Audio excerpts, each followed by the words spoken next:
Ace23 पे पाओ जीतने का मजा। ऐप डाउनलोड करो और जीतो exciting welcome bonus. This game involves an element of financial risk and may be addictive. Please play responsibly and at your own risk.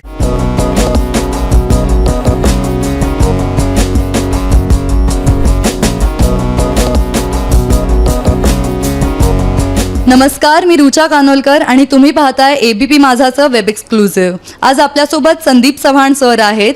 ऑलिम्पिकची जी 2020ची टोकियोतली कामगिरी होती ती नक्कीच ऐतिहासिक होती, पण या ऐतिहासिक कामगिरीचे साक्षीदार असे हे संदीप सर आहेत आणि टोकियोतून थेट एबीपी माझासाठी ते आपल्यासाठी वार्तांकन करत होते आणि आज आपण बोलणार आहोत त्यांच्याशी त्यांच्या तिकडच्या अनुभवांबद्दल. तर तुम्हाला वार्तांकन करताना काय वेगळा अनुभव आला? खरं सांगू तर एक अविस्मरणीय असं हे ऑलिम्पिक होतं. म्हणजे मी असं म्हणेन की या ऑलिम्पिकचं जर पुढे मागे कधी जर त्याची नोंद करायची झाली तर दोनच शब्दात करता येईल की इतिहास घडत असताना. म्हणजे हे संपूर्ण ऑलिम्पिक जे आहे हे इतिहास घडवणारं होतं. म्हणजे याच्यामध्ये अनेक विक्रम घडले. एक तर ऑलिम्पिकच्या 125 वर्षाच्या इतिहासात म्हणजे 1896 साली जेव्हा पहिल्यांदा ऑलिम्पिकची सुरुवात झाली, बॅरेन पियर द कोबर्तींनी जेव्हा सुरुवात केली, त्या 125 वर्षापूर्वीपासून आज तागायत भारत कधीही पहिल्या दिवशी मेडल जिंकू शकला नव्हता. मीराबाईने भारताला पहिल्या दिवशी मेडल जिंकून दिलं होतं. तिचंही पहिलं मेडल आहे, सिल्वर मेडल वेटलिफ्टिंगमधलं. आणि सगळ्यात शेवटी म्हणजे 125 वर्षाच्या इतिहासात ॲथलेटिक्समध्ये आपल्याला आजवर कधीही मेडल जिंकता आलं नव्हतं. मला आठवते मी कॉमनवेल्थ गेमसाठी दिल्लीला होतो आणि त्यावेळी मिल्खा सिंग यांना भेटण्याचा मला योग आला होता. तेव्हा मी मिल्खा सिंगना असं विचारलं होतं की सर ऐसी क्या बात है कि आप इतना सारा सक्सेस ले पाए. म्हणजे मिल्खा सिंगचं आयुष्य सगळ्यांना माहिती आहे की फाळणीनंतर ते भारतात आले होते. त्यांच्या कुटुंबाची तेव्हा निर्गुण हत्या झाली होती आणि त्यानंतरसुद्धा त्या उमेदीने ते लढले. तेव्हा ते असं म्हणालं होतं की बेटा, पेट की भूख जो है ना ये दौड़ाती है, तो जिसके पेट में ये भूख है ना वो दौड़ते और जीतते भी है. तो मेरे पेट में ये भूख थी जिसने मुझे ये दौड़ा है. आणि तुम्ही जर या ऑलिम्पिकवर जर नजर टाकली सक्सेस मिळणाऱ्या ह्या सगळ्या खेळाडूंवर, तर एक व्हॉट्सअपवर आपले ते खूप एक चांगला मेसेज हे फिरत होता की हे जे ऑलिम्पिक आहे त्याच्यामध्ये मेडल जे ज्यांनी जिंकून दिले ते कोणत्या हॉर्लिक्स बॉय किंवा कोणत्या उच्च प्रतीच्या ह्याने दिलून दिले नाही, ते मीठ भाकर खाणाऱ्या खेळाडूंनीच दिलेले आहेत. त्यामुळे मेडल जिंकायचं असेल तर मीठ भाकरवालेच खेळाडू मेडल जिंकून देऊ शकतात. आणि हे सत्य आहे. म्हणजे तुम्ही मीराबाई घ्या की जी बिचारी राडावाडामध्ये सरपण गोळा करायची, ती सिल्वर मेडल जिंकून देते. लवलीन आहे बॉक्सिंगमध्ये, जिला 2 वेळच्या खालची भ्रांत होती, ती ब्रॉन्झ मेडल जिंकून देते बॉक्सिंगमध्ये. हॉकीची टीम जी आहे जी मेडलच्या खूप जवळ आली होती, राणी रामपाल, जिला 2 वेळचं अन्न सोडून द्या, त्या पौष्टिकतेसाठी जे दूध होतं त्या दुधामध्ये पाणी ओतून तिने आपलं करिअर घडवलेलं आहे. तर असंख्य अशा कथा या ऑलिम्पिकच्या मेडलशी जुळलेल्या आहेत. आणि मला असं वाटतं की हे ऑलिम्पिक खऱ्या अर्थाने भारतासाठी इतिहास घडवणार आहे. बरेच जण असं टीका करतात की 125 कोटीच्या देशामध्ये 7 मेडल मिळाल्यावर एवढं का हुरून जावं. पण मला असं वाटतं की प्रवास किती मैलाचा असला तरी त्याची सुरुवाती शून्यापासून होत असते. भारताने असे अनेक शून्य जे आहेत या ऑलिम्पिकमध्ये पार केलेले आहेत आणि नुसते पार केले नाहीत तर दिमाखात पार केलेले आहेत. म्हणजे नीरज चोप्राचं मी म्हणेन की मिल्खा सिंगने असं म्हटलेलं की बेटा, ज़िंदगी में एक ही उम्मीद है कि मेरे जीते जी मुझे इस मेन स्टेडियम में तिरंगा लहराता हुआ देखना है, ॲथलेटिक्स में मेडल चाहिए. कारण असं असतं की ॲथलेटिक्स हा सगळ्या खेळांचा राजा मानला जातो आणि ॲथलेटिक्सच्या स्पर्धा ह्या ऑलिम्पिकच्या मुख्य स्टेडियमवर होतात, जिथे सांगता आणि उद्घाटन सोहळा रंगतो तिथे. तर त्या स्टेडियमवर आपल्याला कधीच आजवर मेडल जिंकता आलं नव्हतं. म्हणजे आपल्याला आधी एक गोल्ड मेडल मिळालं होतं अभिनव बिंद्राच्या रूपाने आणि हे पहिलं होतं. आणि नुसतं मेडल नाही जिंकलं होतं, तो गोल्ड मेडल घेऊन आला. आमच्यासाठी आम्ही सगळेजण नुसते रडत होतो. म्हणजे आम्ही मोजून 30-40 जणं असू पण अजूनही अंगावर काटा येतो की ते सगळं ऐकलं की असं कळतं की आपण काय पाहिलं. म्हणजे आम्हाला अजूनही विश्वास बसत नाही की अरे गोल्ड मेडलचे आपण साक्षीदार आहोत. सो आणि माझ्यासाठी हे विशेष असं आहे की मी असं आता अभिमानाने सांगू शकतो की भारताची 2 गोल्ड मेडल पाहणारा मी एकमेव भारतीय पत्रकार आहे. कारण जेव्हा बीजिंगमध्ये अभिनव जिंकत होता तेव्हा मी तिथे होतो आणि माझ्या म्हणजे इतरांच्या दुर्दैवाने बिचारे 2008ला जे पत्रकार होते त्यांना कोविडमुळे इथे येता आलं नाही. त्यामुळे मी एकमेव असा पत्रकार होतो की ज्यांनी 2 गोल्ड मेडल पाहिलेले आहेत. 2 वेळा राष्ट्रगीत जे ऑलिम्पिकमध्ये वाजलं ते म्हटलेलं आहे. अंगावर अजूनही शार आहे तो. याशिवाय अजून वेगळं काय असू शकतो. सो मला असं वाटतं माझ्या 5 ऑलिम्पिकमधलं हे ऑलिम्पिक सगळ्यात संस्मरणीय असं आहे. आपल्याला जेव्हा पहिल्यांदा मेडल मिळालं ऑलिम्पिक 2020मध्ये तेव्हाचा तुमचा काय अनुभव होता? तो तर कसं म्हणतं, कधी कधी नशीब तुम्हाला खूप चांगली साथ देते. म्हणजे या कोविडमुळे एकतर ऑलिम्पिकला जाणं होईल की नाही इथून अनिश्चितता होती आणि सुरुवात अशी झाली की आम्हाला ऑलिम्पिकला जायच्या आधी सलग 7 दिवस कोविड टेस्ट करणं गरजेचं होतं. त्याच्यानंतर जपानच्या एअरपोर्टवर उतरल्यावर आम्हाला पुन्हा कोविड टेस्ट करायची होती. ती जरी पॉझिटिव्ह आली तर तिथून आम्हाला पुन्हा बॅक टू इंडिया. त्याच्यानंतर ती टेस्ट निगेटिव्ह आल्यानंतर आम्हाला त्यांनी हॉटेलमध्ये पाठवलं. तिथे 3 दिवस आम्हाला क्वारंटाईन केलं. आम्हाला रूमच्या बाहेरही जायचं नव्हतं. 3 दिवस आमची टेस्ट करण्यात आली अशा सलग 11 टेस्ट केल्यानंतर आम्हाला सांगितलं की आता तुम्ही बायोबबलमध्ये आहात. तर बायोबबलमध्ये म्हणजे काय, हॉटेलमधनं उतरायचं, त्यांनी डेझिग्नेटेड केलेली कार किंवा बस असेल त्यातनं स्टेडियमला जायचं आणि पुन्हा हॉटेलवर यायचं. याच्याशिवाय दुसरा कोणताही रूट घ्यायचा नाही. कारण आमच्या त्या ॲक्रिडेशनमध्ये एक चिप बसवली होती GPS ची. त्यामुळे आम्ही कुठेही इकडे तिकडे गेलो की लगेच त्यांना पिंग व्हायचं आणि असे 3 पिंग झाल्यावर साभार तुमचं जे काय गाठोडं असेल ते बांधून भारतात परत पाठवणं असं आम्हाला सांगण्यात आलं होतं. त्यामुळे खूप रिस्ट्रिक्शन होत्या आणि मी 21ला जपानमध्ये दाखल झालो. 23ला उद्घाटन सोहळा संपला आणि 24ला सकाळचं आमचं 2:30 वाजता, म्हणजे माझ्या वेळेनुसार 2:30 वाजता माझं क्वारंटाईन संपत होतं. त्यामुळे 2:30च्या नंतर I free to go stadium. तर त्या दिवशी नेमकी शूटिंगची स्पर्धा होती आणि सौरभ आपला खूप तुफान फॉर्ममध्ये होता. क्वालिफाईंग राऊंडमध्ये त्यांनी नंबर 1ची कामगिरी करून तो फायनलला सिलेक्ट झाला होता. म्हणजे आता तो फक्त मेडल मिळवणार असंच बाकी होतं. त्यामुळे भारतातला अवघा मीडिया जो आहे तो शूटिंगला कव्हर करायला गेला होता. आणि मुंबईच्या भाषेत अंतर सांगायचं झाली तर समजा शूटिंगचं सेंटर चर्चगेटला असेल तर वेटलिफ्टिंगचं असं विरार वगैरे अशा 2 टोकाला 2 होतं. त्यामुळे एका ठिकाणून दुसऱ्या टोकाला जायचं असेल मला 2-2.5 तासाशिवाय पर्याय नाही. आणि आमच्याकडे एकच पर्याय होता म्हणजे वेटलिफ्टिंगला जाण्याचा, सो आम्ही निवडला. आणि माझ्यासाठी ते थोडंसं असं क्लोज टू द हार्ट असं होतं की मी रिओमध्ये मीराबाईला फॉलो केलं होतं. रिओमध्ये मीराबाईला जे ऑफिशियल 3 लिफ्ट असतात त्या 3पैकी एकही लिफ्ट उचलता आलं नव्हतं आणि तिन्ही लिफ्ट तिचे फेल गेले होते आणि तिच्यावर खूप टीका झाली होती की हे वेटलिफ्टर म्हणजे ऑलिम्पिक पदकाला बाहेर आहेत, भारतीय सरकार उगाच त्यांच्यावर पैसा खर्च करते, यांना बॅन केलं पाहिजे वगैरे, इथपर्यंत कठोर टीका झाली होती.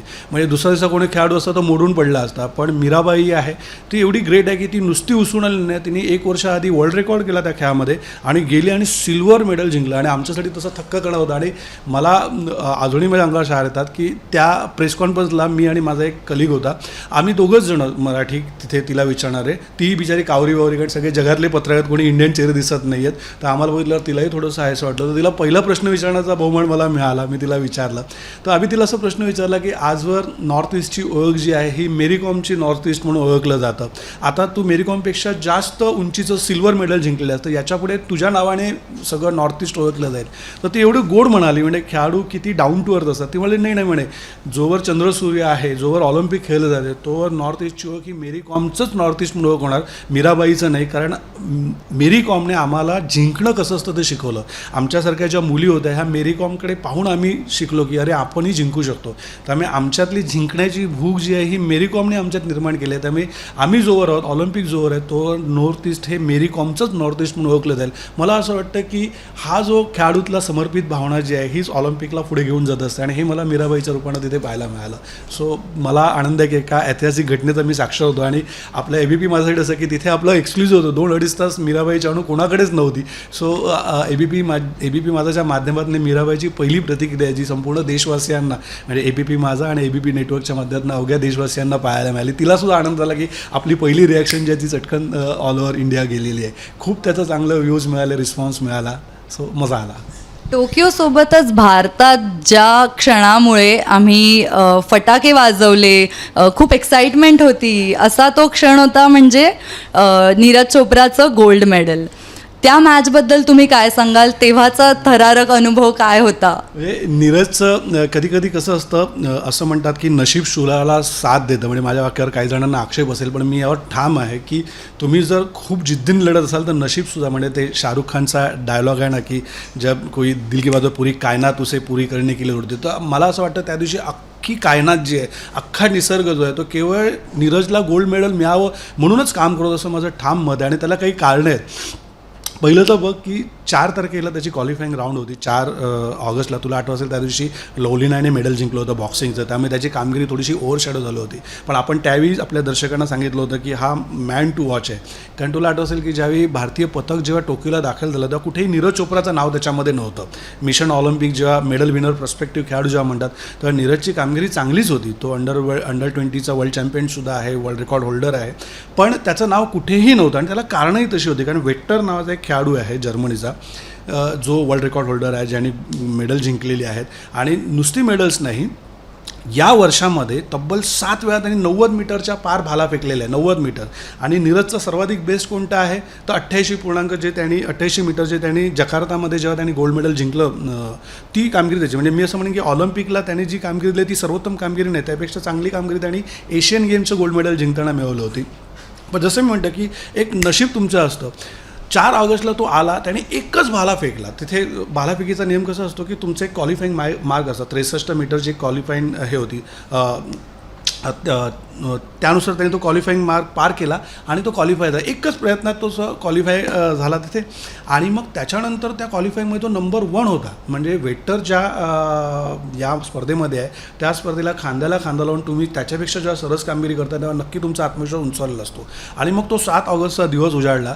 एकतर 6 आणि 7 आणि 8 असे 3 दिवस त्या दिवशी खूप प्रचंड वादळ टोकियोमध्ये होतं, हवा तुफान सुटली होती, पाऊस अधूनमधून येत होता. आणि जेव्हा नीरजचा इव्हेंट सुरू झाला त्याच्या काही तास आधी प्रचंड पाऊस पडला होता, त्यामुळे मैदान मिसळलं होतं सगळं. तुम्ही पाहाल, तुझं ते पुन्हा जर क्लिप पाहिलीस तर वेक्टरनी 3 प्रयत्न केले, त्यातले 2 प्रयत्न त्याचे फेल गेले. एका प्रयत्नात त्याचा पाय सटकला आणि तो खाली कोसळलेला आहे.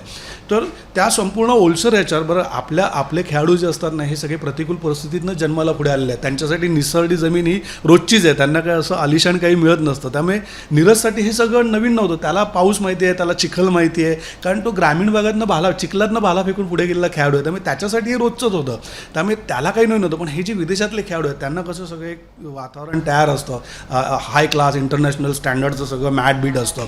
पण त्या दिवशी नीरजसाठी हा प्लस पॉईंट होता की त्याच्यासाठी एन्व्हायरमेंट, त्याच्या घरचं एन्व्हायरमेंट होतं. पाऊस पडतोय, हवा कुंद आहे, मध्येच हवा येते, लहर आहे. तो आला आणि पहिलाच भाला जो फेकला तो सॉलिड गेला. त्याच्या 87 मीटरचा तो गेला. त्याच्यानंतर दुसऱ्या प्रयत्नातसुद्धा तो खूप मोठा गेला. दरम्यानच्या काळात ऑलिम्पिकच्या त्या फायनलला जे 12 खेळाडू निवडतात त्या 12 खेळाडूंमधले 12 खेळाडूंना 3-3 प्रयत्न दिले जातात. आणि मग त्यातले जे टॉप 8 असतात त्यांना पुढचे 3 म्हणजे 6 खेळाडू 6 प्रयत्न फक्त वरच्या 8 खेळाडूंनाच मिळतात. तर नीरजचं नशीब एवढं स्ट्रॉंग होतं की जो वेटर होता तो त्या गळलेल्या 4 खेळाडूंमध्ये होता. त्याला काहीतरी 82 मीटर फक्तच तो भालाफेक करू शकला आणि पुढचे दोन्ही त्याचे प्रयत्न फॉल्स गेल्यामुळे तो बाद झाला. जर या वेटरला पुढचे 3 आयटम जर अजून मिळाले असते ना तो 90च्या पार फेकू शकला. तर हा नीरज म्हणाला की ज्यावेळी वाईट वाटलं की एक जगातला सर्वोत्तम खेळाडू अशा प्रकारे टॉप 8ला सिलेक्ट होत नाही, पण म्हणजे तो गेल्यामुळे माझं थोडं हृदय धडधडणं कमी झालं. माहीत नाही माणूस कधी 90च्या पार फेकेल आणि आपल्यातलं मेडल खेचेल. पण त्याच्यानंतरही नीरजची फाईट कमी झाली नाही, कारण त्याच्यासोबत जे 2 खेळाडू होते सिल्वर मेडल आणि ब्रॉन्झ मेडल जिंकणारा, त्यातला ब्रॉन्झ मेडल खेळाडू जो होता त्याचा जो गुरु होता झेल्टन म्हणून, तो विद्यमान वर्ल्ड रेकॉर्ड होल्डर जो होता त्याचा चेला, म्हणजे ज्याने 3 गोल्ड मिळवलेले आहेत, 1 सिल्वर मिळवलं असा गुरु आणि त्याचा चेला. तर तो म्हणा. आणि बरोबर त्या दोघांची कामगिरी आहे, सर्वोत्तम कामगिरी या वर्षातली ही नीरजच्या कामगिरीपेक्षा कधी सरस कामगिरी. 89 मीटर वगैरे त्या दोघांनी भाला फेकलेला आहे. तर नीरज म्हणत होता की शेवटचा अटेम्प्ट होईपर्यंत माझं हृदय धडधडलं होतं की कधी हे भाला फेकतील आणि मला त्यांच्यापेक्षा जास्त फेकावं लागेल.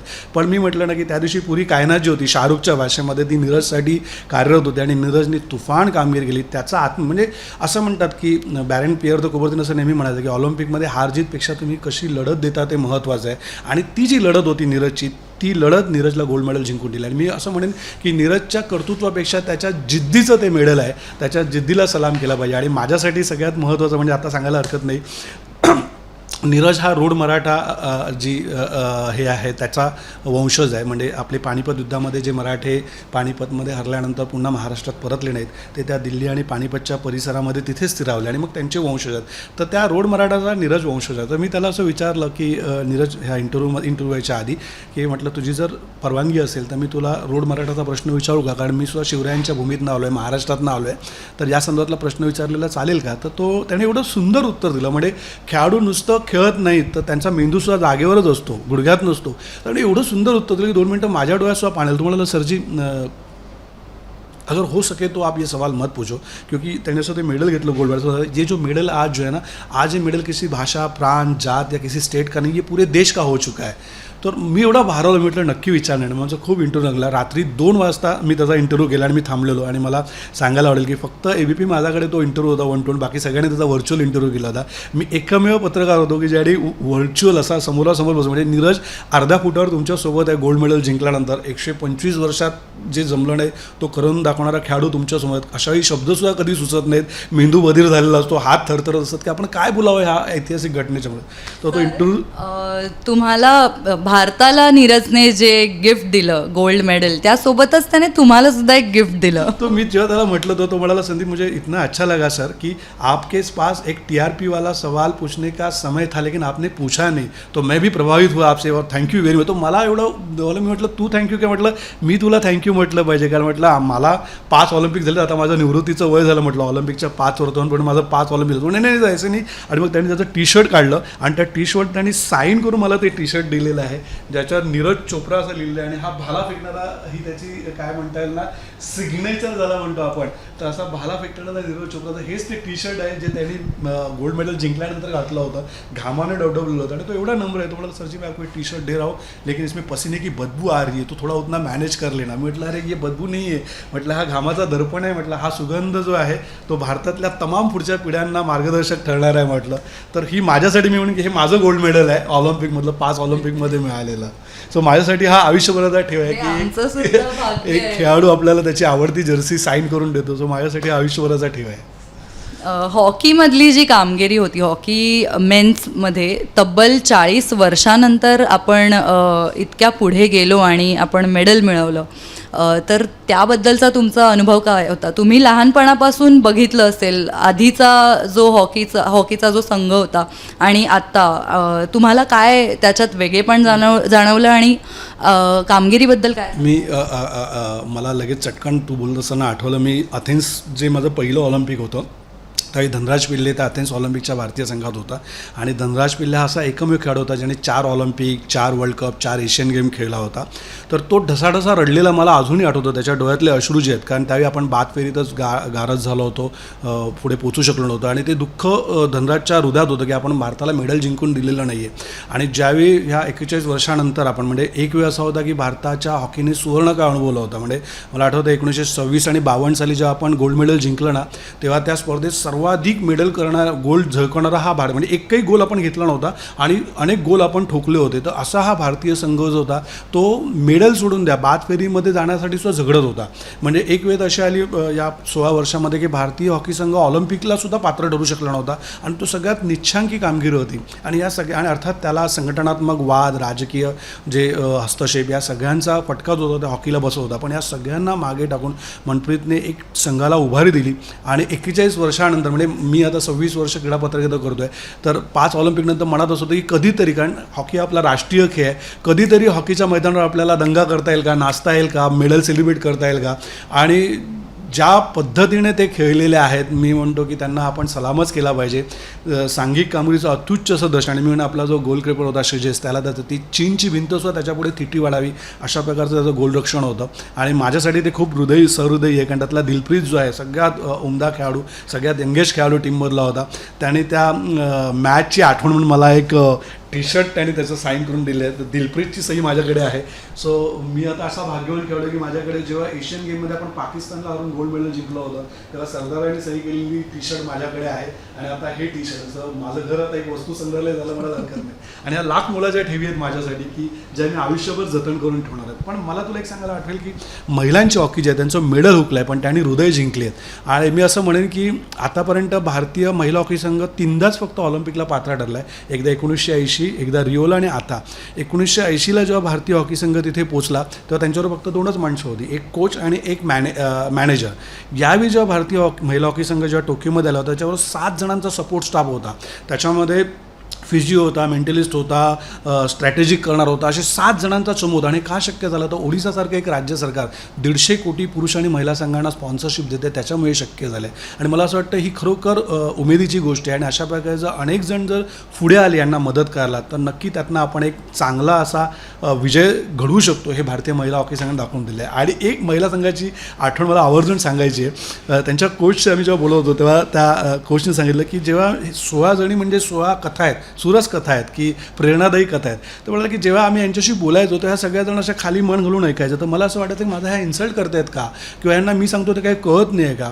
तर नंतर मला असं कळलं की या सगळ्या आदिवासी आणि गरीब कुटुंबातनं, दलित कुटुंबातनं वगैरे आलेल्या खेळाडू आहेत. तर पुरुषांच्या नजरेत नजर टाकून बोलण्याची प्रथाच नाही आहेत, त्यामुळे त्या बिचारा खाली येऊन राहायचं. तर मला म्हणे 2 वर्ष लागली यांना माझ्या नजरेत नजर लावून बोलण्याची आणि ऐकण्याची. आणि अशा ह्याच्यातनं म्हणे हा संघ घडला गेला. सो मला असं वाटतं ह्या गोष्टी ज्या आहेत ह्या खूप हृदयावशी जपून ठेवणाऱ्या अशा आठवणी आहेत. आणि आपण भारतीय संघाचं जे काय म्हणतात यशाचा आलेख आहे तो मेडल आणि न मेडल अशात मोजण्यापेक्षा त्यांनी जी जिद्द दाखवली आहे त्याच्यात त्यांना सलाम केला पाहिजे. विशेषतः आदितीसारखी जी गोल्फर आहे, म्हणजे आम्हाला आठवतं शेवटच्या दिवशी ज्या दिवशी नीरजचं होतं त्या दिवशी तिचा सुद्धा इव्हेंट होता आणि खूप वादळ आलं होतं दुपारी आणि आम्हाला एक मेसेज आला मेलवर की 1 वाजता ही स्पर्धा जी आहे तिचं पुन्हा सुरू झाली कारण पाऊस पडत होता वादळी वारे वाहत होते तर आम्हाला अलर्ट आला की 1 वाजता जर गोल्फची स्पर्धा सुरू झाली नाही तर 1 वाजता जो काही स्कोर असेल त्यानुसार मेडल जिंकलं जाईल आणि तुम्ही बिलीव्ह करशील 1 वाजता त्यावेळेला अदिती सिल्वर मेडलची विनर होती म्हणजे जर पाऊस पडला असता प्रकाश पडला नसता किंवा हवा वाहिली थांबली नसती तर अदिती सिल्वर मेडल गोल्फमधली पहिली खेळाडू ठरली असती जी घेऊन आली असती पण तिच्या दुर्दैवाने पाऊस थांबला स्वच्छ सूर्यप्रकाश आला आणि मग पुढच्या अर्ध्या तासात बिचारीचं जे मेडल होतं ते त्या हवेमधनं निघून गेलं असं म्हणेल तर तो एक जिवारी लागलेला काय म्हणता येईल ना की इन्सिडेंट आहे की ती मेडलची हकदार होती पण शेवटच्या क्षणी तिचा खेळ जो आहे तो त्या अप टू मार्क झाला नाही आणि त्या शेवटच्या अर्ध्या तासात तिचं मेडल हातात नाही गेलं म्हणजे 3 दिवस बिचारी दटून होती खेळली चांगली मर्दाणीसारखी लढली खूप लढी मर्दाणी पण विजय काही तिच्या टप्प्यात आला नाही बॅडमिंटनला भारतात मेडल मिळवून देणारी PV सिंधू हिची देशभरातली पहिली मुलाखत तुम्ही घेतलीत तर त्याबद्दलचा काय अनुभव होता? हा प्रश्न मला एक बॅडमिंटन खेळाडू विचारते पत्रकारपेक्षा तर मला याचं उत्तर द्यायला आवडेल PV सिंधूचं मी गमतीने दिलं होतं की ती सेमीफायनलची मॅच हारली तर अनेकांना दुःख झालं होतं पण तुम्ही त्या मॅचचं जर विश्लेषण केलं तर तिची जी समोरची खेळाडू होती 364 किलोमीटर प्रति तासाने तिचे स्मॅश येत होते आणि कधी कधी उंची जी आहे म्हणजे तू माझ्यापेक्षा जास्त बॅडमिंटनपटू तू स्वतः आहेस त्यामुळे तुला त्यातल्या लघवी माहिती आहेत आपल्याला असं वाटतं की अरे काय सिंधू सिल्वर मेडल जिंकली असती किंवा फायनलला जाऊ शकली असती पण तुझ्या समोरचा खेळाडू असतो त्याचंसुद्धा तुम्हाला कौतुक करता आलं पाहिजे तर मी असं गमतीनं असं म्हटलं होतं की जपानमधली सर्वात वेगवान धावणारी बुलेट आहे ना ती सुद्धा 350 किलोमीटर प्रति तासाने जाते आणि सिंधूची जी प्रतिस्पर्धी होती ती 364 किलोमीटर प्रति तासाने ती शटल मारत होती तर ते शक्यच नव्हतं पण जी कसर सेमीफायनलमध्ये तिला करता आली नाही तिने त्या ब्रॉन्झ मेडलच्या लढतीमध्ये आणि ब्रॉन्झ मेडलची लढत जी आहे ती उतरली ती खेळली आणि ती जिंकली आणि मला असं वाटतं की ती आयुष्यातलं माझ्यासाठीचा असा अविस्मरणीय क्षण आहे की ती जेव्हा रिओमध्ये सिल्वर मेडल जिंकत होती तेव्हा मी तिथे होतो आणि त्यावेळी मी एक शटल होतं त्याच्यावर तिची सही घेतली आणि तिला म्हटलं होतं की सिंधू हे जे शटल आहे या शटलनी तू खेळलेत आणि सुदैवाने मला यावेळेला सुद्धा सिंधू ब्रॉन्झ मेडल जिंकतानाचं जे शटल होतं जे शटल खेळल्यानंतर बाद होतं तर मी त्या संयोजकांकडे स्पेशल परमिशन करून ते शटल घेतलं होतं आणि सिंधूला मुलाखतीमध्ये दाखवलं म्हटलं सिंधू हेच ते शटल आहे की ज्या शटलने तू मॅच जिंकलेस ब्रॉन्झ मेडल जिंकले तर एवढी गोड असली तिला मी एक विचारलं की बाबा आम्हाला असा अभिमान आहे की भारतातली म्हणजे ती भारतीय पहिली महिला ठरली आहे की जिने बॅक टू बॅक ऑलिम्पिकमध्ये 2 मेडल जिंकले आजवर फक्त सुशील कुमारला ही कामगिरी करता आली होती पण महिलांमध्ये ती पहिली अशी खेळाडू आहे की जिला 2 मेडल तिने जिंकलेले आहेत म्हणजे 1 मेडल जिंकताना लोकांचं आयुष्य निघून जातं हिने 2 मेडल 2 ऑलिम्पिकमध्ये जिंकले आहेत तर मी तिला असं म्हटलं की आम्ही असं आता अभिमानाने म्हणू शकतो आणि तुला धन्यवाद दिला पाहिजे की भारतातल्या सर्वोत्कृष्ट महिला ॲथलीटचा खेळ पाहण्याची संधी तू आम्हाला दिली आहे ती एवढी नम्रपणे त्यावर हसली ती म्हणली सर असं नाही आहे की मी खूप सर्वोत्कृष्ट आहे अजूनही मी शिकते आणि रोज शिकते आणि माझा प्रवास इथे थांबणार नाही आहे ये दिल मांगे मोरती म्हणाली आता सिल्वर झालं ब्रॉन्झ झालं याच्या पुढचं लक्ष फक्त गोल्ड मेडल असेल तर काहीसा सुखावणारा क्षण असतो की देशासाठी अत्युच्च असं यश मिळवणाऱ्या खेळाडूंशी जेव्हा तुम्हाला संवाद साधता येतो आणि तुम्ही जेव्हा पहिले असता तेव्हा एक मनाला वेगळा आनंद मिळतो की यस आपण काहीतरी पत्रकारितेमध्ये साध्य केलेलं आहे सबसे पहिले सबसे तेज आता ऑलिम्पिकला बरेच दिवस झालेत तरीसुद्धा या प्रत्येक प्लेयरचा प्रत्येक परफॉर्मन्स आपण विसरून अजिबात चालणार नाही आपल्याला सर्व प्लेयर्सचा अभिमान आहे आणि तुमचासुद्धा तुम्ही कोरोनाच्या या पॅन्डेमिकच्या सिच्युएशनमध्ये ही सुद्धा एक रिस्क होती कारण आत्तापर्यंत झालेले ऑलिम्पिक्स आणि 2020चं जे ऑलिम्पिक होतं पोस्ट कोविड तर त्याचा तुमचा काय वेगळा अनुभव होता जसं मी म्हटलं ना की हे एवढी अनिश्चितता ह्या ऑलिम्पिकमध्ये होती एक तर 1 वर्ष पुढे ढकललेलं त्यामुळे सगळे म्हणजे माझ्या बाबतीत सांगायचं झालं तर माझ्यासाठी मी असं म्हणतो ना की कधी कधी तुम्ही स्वप्न बघताना तर नियती ती पूर्ण करण्यासाठी प्रयत्न करत असते 2020च्या ऑगस्टमध्ये हे ऑलिम्पिक होणार होतं त्यामुळे मी निर्धास्त होतो आम्हाला ॲक्रेडिशन साधारणतः 2 वर्षापूर्वी येते तर 2018ला आम्हाला ॲक्रेडिशन मिळालं होतं म्हणजे ॲक्रेडिशन म्हणजे कसं आम्ही त्याला मंगळसूत्र म्हणतो आमचं अशासाठी कारण जसं ऑलिम्पिकला खेळाडू पात्र ठरतात तसं ॲक्रेडिशनसुद्धा मोजक्याच पत्रकारांना मिळत असतं म्हणजे संपूर्ण भारतामध्ये आता नाही म्हटले तरी एक साधारणतः 15-16 हजार क्रीडा पत्रकार असतील वेगवेगळ्या राज्यातले छोटे मोठे चॅनल वर्तमानपत्र वगैरे त्यातले फक्त 36च पत्रकारांना ॲक्रेडिशन मिळतं म्हणजे संपूर्ण भारतासाठी फक्त 36 जो यावेळीचा आकडा मला सांगण्यात आला 36 फक्त ॲक्रेडिशन आहेत म्हणजे 36 पत्रकारच ते ॲक्रेडिशन घेऊन टोकायला जाऊ शकतात त्यातला मी एक होतो आणि सलग 5 वर्ष मी त्यामध्ये आहे हे माझा नशीब समजतो मी तर ते जेव्हा ॲक्रेडिशन मला मिळालं तेव्हा मी निर्धास्त होतो की 2020ला वगैरे आणि मी विसरून गेलो होतो की माझ्या पासपोर्टची डेट काय असते नंतर एक साधारणतः आणि मग त्या सगळ्या कोविडच्या काळामध्ये सगळेच जण एवढे विदीर्ण झाले होते की काही विचार करायला वावत होतं आणि मी म्हटलं की चला हे ऑलिम्पिक आपलं हुकलंच, कारण ऑलिम्पिकच पोस्टपोन केलं होतं आणि ते होणार की नाही माहीत नव्हतं, मी लक्ष नाही दिलं. आणि साधारणतः एक एप्रिलमध्ये माझ्या लक्षात आलं, अरे बापरे, की जेव्हा ऑलिम्पिकची डेट घोषित झाली की आता 23 जुलैला ऑलिम्पिक होणार आहे, तर मी आधी माझा पहिला पासपोर्ट बघितला, तर पासपोर्ट माझा 2 ऑगस्ट 2021ला संपत होता. म्हणजे तुम्हाला जर 6 महिन्याचं जो हे नसेल तर तुम्हाला प्रवास करता येत नाही, त्यामुळे किमान 6 महिन्याची मुदत लागते. तर मी म्हटलं अरे बापरे, आता इथून सुरू आहे, ॲक्रिडेशन पण पासपोर्ट नाही आहे. मग मी पासपोर्टसाठी गेलो तर पासपोर्टचं ऑफिस बंद, कोविड सेंटरमुळे, त्या कोविडच्या लॉकडाऊनमुळे पासपोर्टची ऑफिसच बंद होती. मी मेमध्ये ऑनलाईन अर्ज केला, तुम्ही बिलीव्ह करणार नाहीत, मेमध्ये ऑनलाईन अर्ज केला. त्यांच्याकडनं मला असं स्पष्ट सांगण्यात आलं की आम्ही कोणत्याही इंटरव्ह्यूज घेत नाही आहोत, आम्ही संपूर्ण पासपोर्टची प्रक्रिया थांबवलेली आहे, जेव्हा कधी लॉकडाऊन उठेल तेव्हा आम्ही तुमच्या अर्जाचा विचार करू. आणि मी रोज त्यांना फोन करतो, रोज मेल करायचो, पण काय होतं, शेवटी मला 23 जूनची मला अपॉइंटमेंट मिळाली पासपोर्टसाठी. 23 जुलैला ऑलिम्पिक आहे, 23 जूनला मी पासपोर्टसाठी मला अपॉइंटमेंट मिळाली. मी तात्काळसाठी अर्ज केला होता आणि 26 जूनला माझ्या हातामध्ये माझा पासपोर्ट आला. 27 जूनला मी माझं एरोप्लेनचं तिकीट काढलं आणि मग म्हटलं की चला आता मी ऑलिम्पिकला पोहोचलेलो आहे. सो एवढी अनिश्चितता होती, पण म्हणतात ना की तुमचा निर्धार पक्का असेल तर सगळं होत जातं. आणि मग जसं मी मगाशी म्हटलं की आम्हाला 11 सलग कोविड टेस्ट कराव्या लागला, तेव्हा कुठे आम्ही तिथे टोकियोला पोहोचलो.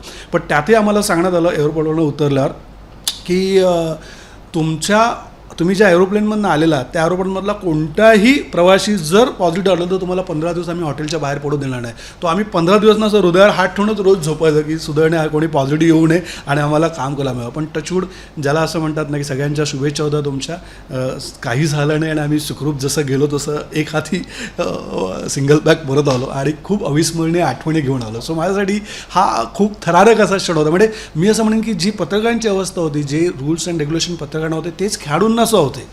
आणि असं असताना सुद्धा तुम्ही विचार करा, त्या तू एक खेळाडू आहेस, खेळाडूंच्या मानसिकतेचा विचार करा. म्हणजे आम्ही तरी पत्रात आम्हाला बातम्या लिहायच्यात पाहिजेत, पण ज्यांना परफॉर्म करायचं आहे त्यांच्यासुद्धा हीच बंधनं होती की समजा तुम्ही तुझी एखाद्या खेळाडूबरोबर बाऊट आहे आणि तो समोरचा खेळाडू जरी पॉझिटिव्ह आढळला तरी तुला पुढची मॅच खेळता येणार नाही. म्हणजे उद्या समजा तू असं गृहीत धर की तू सेमीफायनलची मॅच जिंकलीस आणि तुझा अपोनंट जो आहे तो समजा पॉझिटिव्ह आढळला तर तुला मॅच खेळता येणार नाही. हे प्रेशर घेऊन तुम्हाला खेळायचं आहे, तर किती दडपण त्या खेळाडूंवर असेल. आणि अशा दडपणातनं सुद्धा आपण 7 मेडल घेऊन येतो. मला असं वाटतं त्यांना हॅट्स ऑफ केलं पाहिजे. म्हणजे आमचं ठीक आहे, आम्ही लढा दिला, पण खेळाडूंना आपण त्याच्यापेक्षा जास्त मार्क दिले पाहिजेत की या सगळ्या ह्याच्यातनं ते पार गेले आणि भारताचा झेंडा त्यांनी तिथे फडकवला आहे. They are truly great. खरंच ABP माझाकडून या सर्व खेळाडूंना सलाम. आणि आपल्यासाठी हे खूप भाग्यवान आहोत आपण की आपण नीरज चोप्रा असेल किंवा हॉकी टीमची असेल जर्सी आपण हातामध्ये घेऊ शकतो आहे, ज्यांनी भारताला गोल्ड मेडल दिलं. हे खरंच आमचं भाग्य आहे. सर, तुम्ही ABP माझाशी संवाद साधला त्याबद्दल धन्यवाद. Thank you so much. ABP माझा, उघडा डोळे बघा नीट.